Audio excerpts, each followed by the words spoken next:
अस्सलाम वालेकुम guys, this is Adil Chauhan. आज का हमारा टॉपिक है कि जो ड्राइंग इंस्ट्रूमेंट्स यूज़ होते हैं इंजीनियरिंग ड्राइंग में, आज हम उसके बारे में बात करेंगे। तो सबसे पहले तो ड्राइंग बोर्ड आता है, जिसके ऊपर हमने शीट रख के काम करना होता है। जाहिर सी बात, हम किसी चीज़ के ऊपर ड्राइंग शीट को रखेंगे तो हम उसके ऊपर काम कर सकेंगे। ठीक है। तो उसके बाद जो आती है ड्राइंग शीट, देखें हमारे पास शीट ही नहीं रही तो हम काम किस पे करेंगे।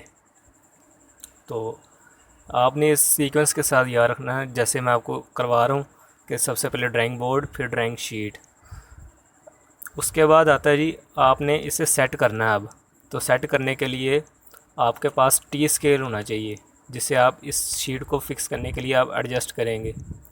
जब आपने इसको एडजस्ट कर लिया तो अच्छा, टी स्केल जो है वो सिर्फ हॉरिजॉन्टल लाइंस के लिए इस्तेमाल होता है, वर्टिकल्स के लिए नहीं।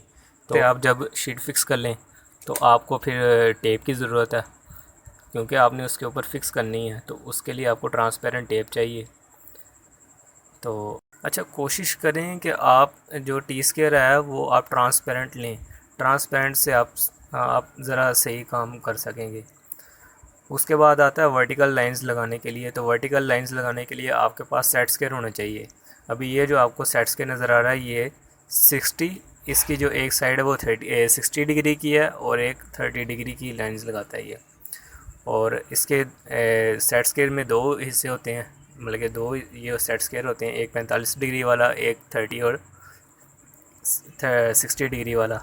अब ये जो आपको नज़र आ रहा है ये इसकी दोनों साइड्स ही 45 डिग्री पे लाइंस लगाती हैं। अब आपने लाइंस लगानी है तो उसके लिए आपको पेंसिल चाहिए। अभी पेंसिलों की मुख्तलिफ़ ग्रेड्स हैं, जैसे कि ये एच बी है, बी एच है, वो सॉरी 2B है, बी है, एफ़ है, एच है। ये जो एच वाली साइड्स हैं ये सारी हार्ड साइड्स हैं, क्योंकि ये जैसे जैसे एच की तरफ जाएंगी ये हार्ड पेंसिल्स होती जाएंगी और जो इनकी लिखाई है वो हल्की होती जाएगी। उसके बाद जो सॉफ्ट पेंसिल हैं वो ये बी की तरफ जाती हैं। तो जो बी वाली साइड्स हैं वो ज़रा डार्क लिखती हैं और नरम लिखती हैं, जैसे कि आपको स्क्रीन पे नज़र आ रहा होगा। उसके बाद आता है जी आपसे गलती हो गई पेंसिल से लिखने में, तो आपने उसे मिटाना है। अब तो उसके लिए आपको रबड़ चाहिए, तो आपके पास रबड़ भी होनी चाहिए।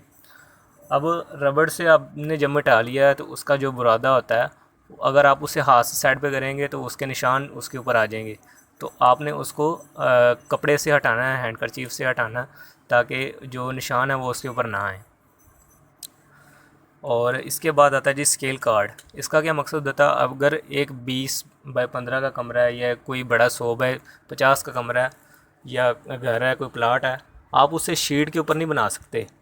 तो इसके लिए हम एक स्केल सेट करते हैं कि हमारा 1 इंच वो जो है वो 4 फुट के बराबर है या 8 फुट के बराबर है। वो शीट के हिसाब से एडजस्टमेंट करते हैं और प्लाट के हिसाब से एडजस्टमेंट होती है। तो ये स्केल कार्ड जो है इसके ऊपर वो सारी सेटिंग हुई होती है, तो ये उसके काम आता है। उसके बाद आता है जी सैंड पेपर पैड। तो सैंड पेपर के पैड से ये होता है, आप बार बार शार्पनर नहीं करेंगे अपनी पेंसिल को, आप उसका सिक्का ब्रेक कर लेंगे इसके ऊपर रगड़ के। उसके बाद आता है जी प्रोटेक्टर। आपने ज़ाहिर सी बात है शीट बनाने या कोई ना कोई एंगल भी लगाना होगा, तो ये जो प्रोटेक्टर है ये एंगल लगाने के लिए इस्तेमाल होता है। उसके बाद आता है जी कंपास। कंपास ज़ाहिर सी बात है आपने कोई आर्क लगानी है, कोई सर्कल बनाना है, तो आपको उसके लिए कंपास ज़रूरी है। एक कंपास चाहिए आपको पेंसिल के लिए और एक इंक के लिए। उसके बाद आता है डिवाइडर। तो अगर किसी एक ही डिस्टेंस में आपने लाइन को तकसीम करना है, या डिवाइडर डिवाइडर से आपको नाम ज़ाहिर हो रहा है कि ये किसी चीज़ को डिवाइड करने के लिए, लाइनों को डिवाइड करने के लिए, आर्क को डिवाइड करने के लिए, जैसे भी इस्तेमाल हो सके। उसके बाद आता है जी फ्रेंच कर्व। तो फ्रेंच कर्व्स लगाने के लिए, गुलाइयाँ लगाने के लिए इस्तेमाल होता है। किसी भी 2 पॉइंट्स, किसी भी 2 पॉइंट्स के दरमियान कर्व लगाने के लिए फ्रेंच कर्व को इस्तेमाल किया जाता है। ये काफ़ी स्मूथ कर्व्स लगाता है, रेगुलर कर्व्स लगाता है ये। तो बस यही आज की वीडियो। इससे अगली वीडियो में आपको सिखाएंगे कि कैसे हम शीट को काटते हैं और उसको फिर शीट को कैसे फ़िक्स करना है, उसके मार्जिन्स कैसे लगाने हैं, मार्जिन्स लगाने के बाद उसका टाइटल ब्लॉक कैसे बनाना है, ये आपको आने वाली वीडियो में एक सीक्वेंस वाइज सारा कुछ बताया जाएगा, समझाया जाएगा। तो आप इस चैनल पे रहें और वीडियो देखें, आपको इंशाल्लाह इतने काबिल हो जाएंगे कि आपको ये शीट्स बनानी आ जाएगी।